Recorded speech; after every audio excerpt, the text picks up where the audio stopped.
नमस्कार विद्यार्थियों, मैं दिन पारिक स्वागत करता हूं आपका जी के बाई डी के चैनल पर। काफ़ी दिनों बाद आज मुलाकात हुई, लेकिन बच्चों के प्रश्न बराबर आ रहे थे तो उत्तर देना भी जरूरी था। और काफ़ी दिन हो गए थे आपसे मुलाकात किए तो मुलाकात करना भी जरूरी था।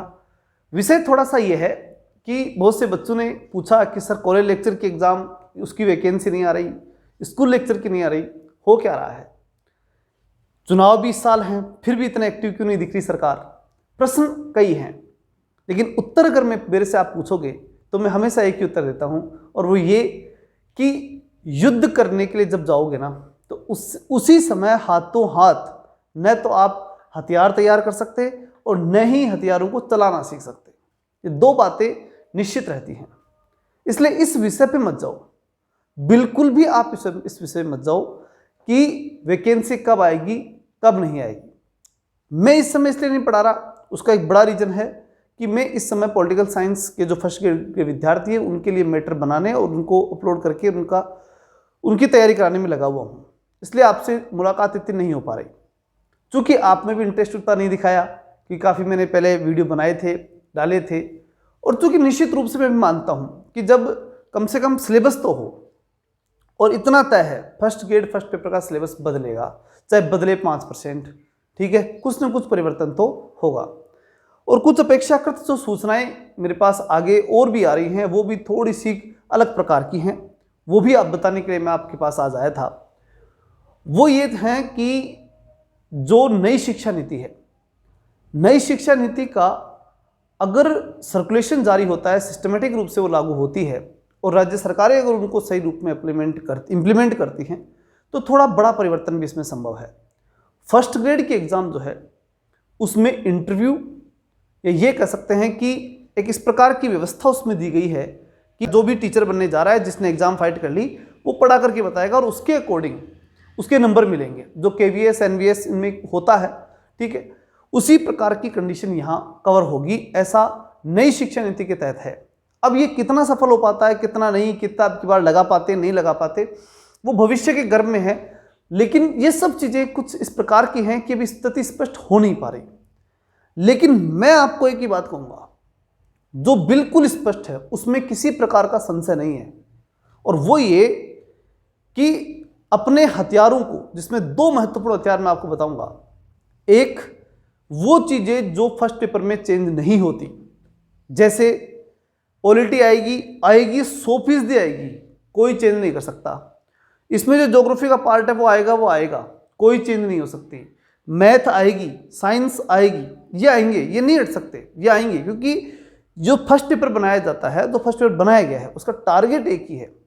विभिन्न विषयों का, जितने विषय चलते हैं उन सबका थोड़ा थोड़ा ज्ञान आपको होना ही चाहिए। तो जो विषय जो भी इनमें से कहीं कमजोर दिखते हैं, उनकी शुरुआत और उनकी समझ और उनको अच्छी तरह से तैयार करने का बड़ा मौका आपके पास है। जैसे मैं कहूँ कि कोई बच्चा बहुत मैथ में कमजोर हो सकता है, और होता ही है निश्चित रूप से। अपने उत्तर भारत में बड़ी समस्या है, मैथ और अंग्रेजी, ये दो जो गणित और अंग्रेजी जो विषय है, वो सरकारी स्कूल में पढ़ा हुआ बच्चा जो है हमेशा पीछे रह जाता है। बड़ी समस्याएं आती है इसके संबंध में।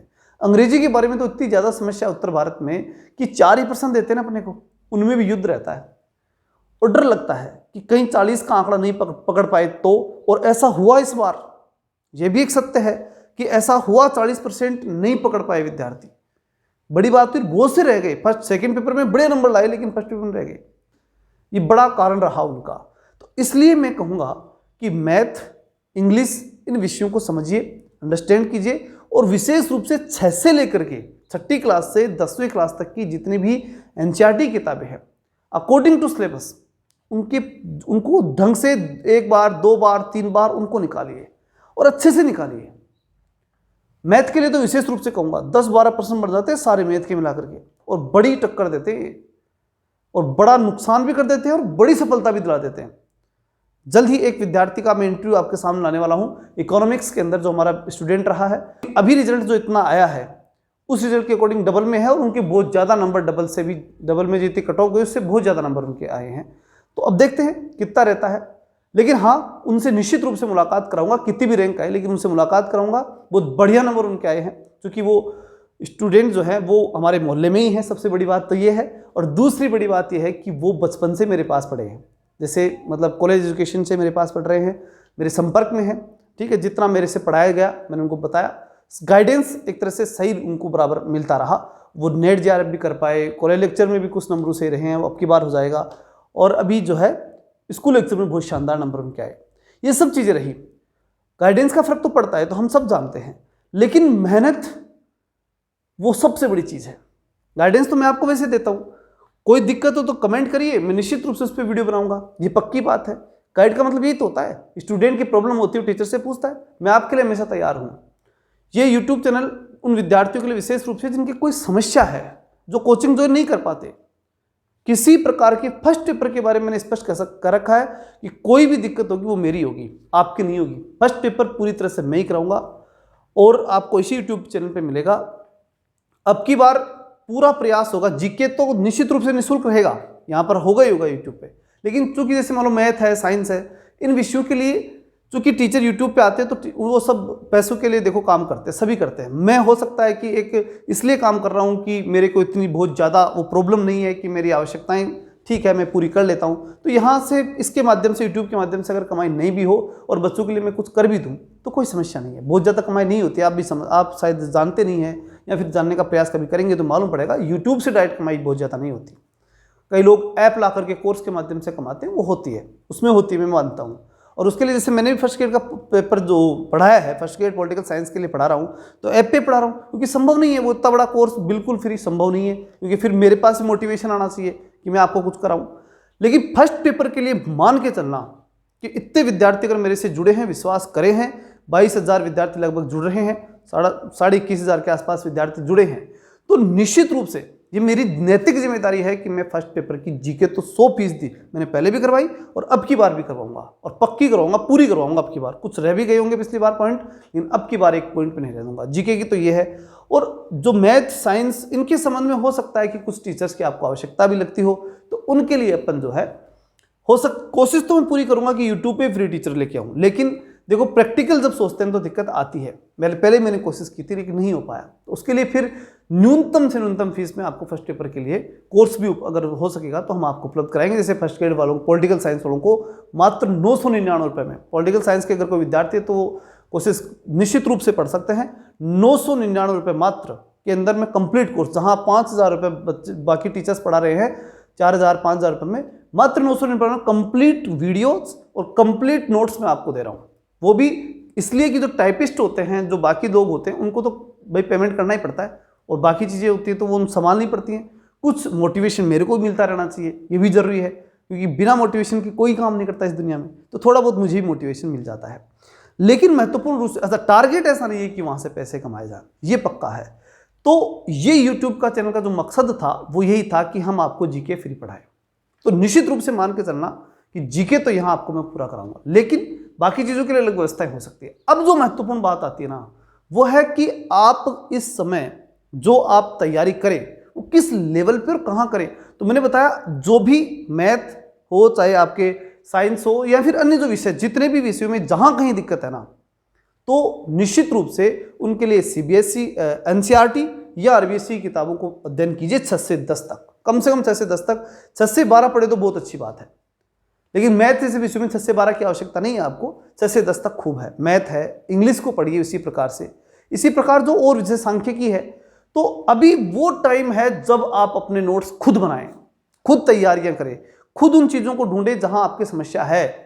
सिलेबस उठाइए और उस सिलेबस के गूगल पे आसानी सिलेबस मिल जाता है, कोई दिक्कत नहीं है। सिलेबस उठाइए और जो प्रॉब्लम उन सब्जेक्ट्स में, इनमें कोई बड़ा परिवर्तन नहीं होना। बड़ा परिवर्तन अगर नेट इसमें होगा तो मैं बता देता हूं आपको, इंडियन हिस्ट्री में होगा, बिल्कुल होगा उसके, क्योंकि वहां एनसीईआरटी बदल गई तो यहाँ सिलेबस बदलेगा। दूसरा जो बड़ा परिवर्तन होने वाला है इसके अंदर, वो परिवर्तन होगा आपके राजस्थान की ज्योग्राफी में परिवर्तन होगा, निश्चित रूप से होगा। इसी प्रकार से हिस्ट्री कल्चर में भी कुछ परिवर्तन हो सकता है, तो वो परिवर्तन होंगे, तो वहां आप ध्यान मत दो। लेकिन बाकी विषय, और वो आसानी से कर हो भी जाएंगे बाद में, लेकिन बाकी विषयों में जहां प्रॉब्लम है, जहां कहीं प्रॉब्लम है, जिस सब्जेक्ट में प्रॉब्लम है, उनको निश्चित रूप से आप पढ़ते जाइए, ठीक है। और करंट के लिए मेरा देवेंद्र पारिक एसएमपीआर के नाम से यूट्यूब चैनल चलता है एसएससी वालों के लिए, तो वहाँ डेली करंट करा रहा हूँ मैं आपको। तो जिन बच्चों को करंट पढ़ना हो तो वहाँ जाकर डेली वो पढ़ सकते हैं, वहाँ भी कोई दिक्कत नहीं है, ठीक है। तो कुल मिलाकर के मेरा कहने का मकसद ये है कि ढीले मत पढ़ो। अगर आप ढीले पड़ गए ना तो युद्ध में लड़ोगे किससे, और जब युद्ध आएगा ना सामने, फिर लड़ने के लिए हथियार उठाना, फिर उसे चलाना, ये सब सीखना पड़ता है बेटा। वो चीज़ें बड़ी प्रॉब्लम क्रिएट करती हैं। फिर किताबों को उठाओगे तो बड़ा लगेगा अरे यार पहाड़ आ गया आप सामने, अब कैसे पढ़े। एक बार वैकेंसी के आने से पहले कोर्स हो जाना चाहिए, ये निर्धारित आपको करना चाहिए। और उसके बाद एक बार कम से कम जो है वैकेंसी आने से लेकर के और जब आखिरी फॉर्म भरे तब तक हो जाना चाहिए। दूसरा रिवीजन और थर्ड रिवीजन, चौथा रिवीजन, पांचवा, ये सब तो बाद में जितने हो सके उतने होने चाहिए। तो इस प्रकार से मेरा यही कहना है कि बिल्कुल कमजोर मत पड़िए, लगातार रूप से और मजबूती के साथ तैयारी आगे बढ़ाइए। चलिए, और भी कोई दिक्कत हो, किसी प्रकार की प्रॉब्लम हो तो निश्चित रूप से आप कमेंट करके मुझे पूछें, बताएं, जिससे मैं जितना मेरा सहयोग हो सकेगा मैं आपके लिए करूंगा। चैनल को अगर आप नए हैं चैनल पे तो सब्सक्राइब जरूर करके रखें, अधिक से अधिक विद्यार्थियों तक भेजें, जिससे उनको अच्छा जो सजेशन जितना मैं दे सकता हूं उनमें मिल सके। चलिए मिलते हैं नेक्स्ट वीडियो में, तब तक के लिए जय हिंद, जय भारत।